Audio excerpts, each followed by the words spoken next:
Hi everyone, David here from Calm 32. I am very excited to be here. Wow, we're at the end of the semester, and this class has been hard work but so rewarding because I've been able to connect our assignments to the real world in a way that we don't always do in class. And there's a place for both, but this class has just been very effective for learning actual skills that I can apply in my business life.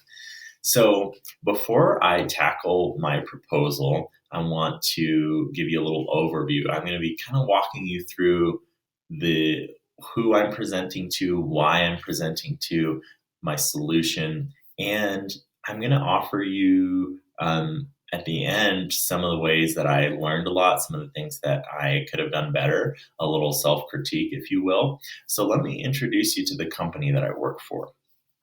We are called Adopt a Love Story, and we offer crowdfunding and community building services to adoptive families. And this is important because if you know anything about adoption now, it's very expensive, on average about 40,000. So we're really built on the idea that it takes a village to pull off an adoption, and it's pretty common for people to fundraise for their adoptions. So that's what we offer is we help them tell their story in video and social media and the written word, and kind of just gather people around them, help them tell their story. So we're a really young, dynamic team. We were founded in 2014, and our growth trajectory has been really fast. We've about doubled in size in that time. And the problem that we're facing as an organization is that that really quick dynamic growth has left us maybe as ships in the night sometimes as team members, where we're not aware of each other's core strengths and temperaments sometimes, and that can lead to conflicts or we misunderstand each other. And for a while, I've had an idea that we could do more team building, we could build greater self awareness at our organization. And that's where my solution and my proposal comes in. Is I basically created two team building modules that I'm presenting to our CEO and our board. One is going to be focused on the team as a whole, and then the second part is going to be focused just on the core leadership team. So the first part that I propose in my project is built on some key strength and temperament tools. One of those is Strength Finders. That helps you explore your core competencies, especially at work.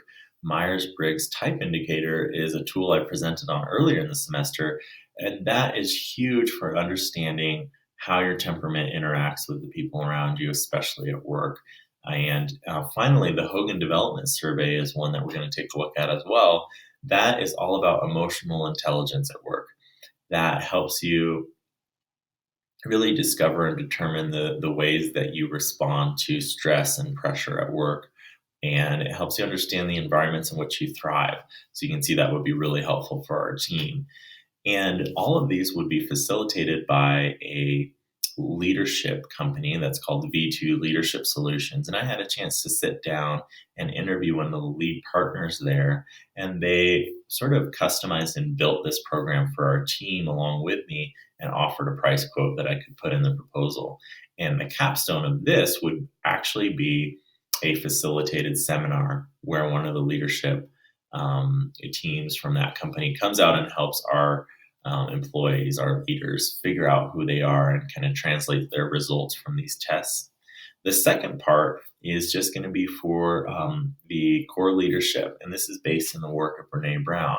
And if you know anything about her work, you know she's a grounded theory researcher. She's done a lot of research on shame and vulnerability and what makes for a successful company, how people get up after failures, things like that. And this course is specifically designed for corporations, and it examines, as you can see, the four pillars of courage. It looks at how leadership can create a really open and nurturing environment without sacrificing production. And so that's really appealing to us as a team. And that's why I introduced it as that second module. The reason I've broken it up into two, like I said, it makes it more feasible for our budget, but also we have a pretty busy summer conference schedule. So we're building these really these ideas around we have a pretty busy team. So in the fall, I'm actually going to see if we can pull off this first part of the module, and then the second part would happen in the spring to kind of coincide with our schedule. So that's really the nuts and bolts of my proposal. That's what I set forth, and that's what I'm hoping to really persuasively sell. And I wanted to talk you through some areas that I felt I could work on. I struggled to introduce figures and tables into my proposal. In fact, I really only used two, and I struggled to see why they were valuable.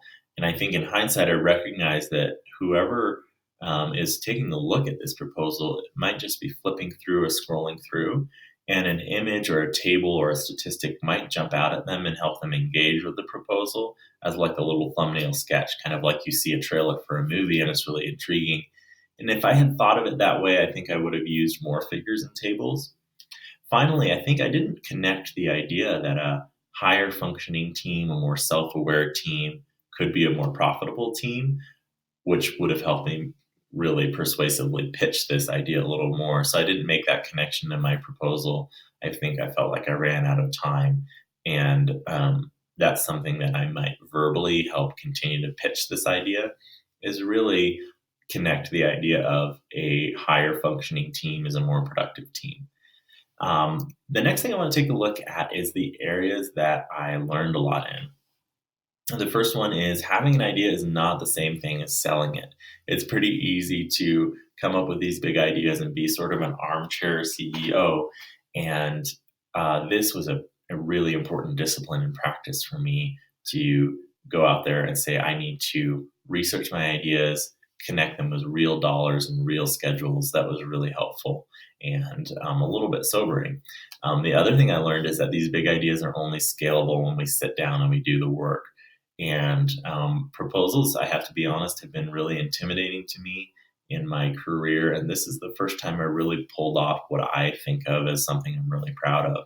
And it was because we had to go through the practice and discipline of creating it. So now I think I'm better equipped to actually pull off a proposal. Well, that's all I've got for you today. I'm really excited to take a look at your other presentations, and I want to say thanks for a great semester. This has been hard work, but very rewarding. And I wish you all the best of luck in your future semesters, and congratulations if you're graduating.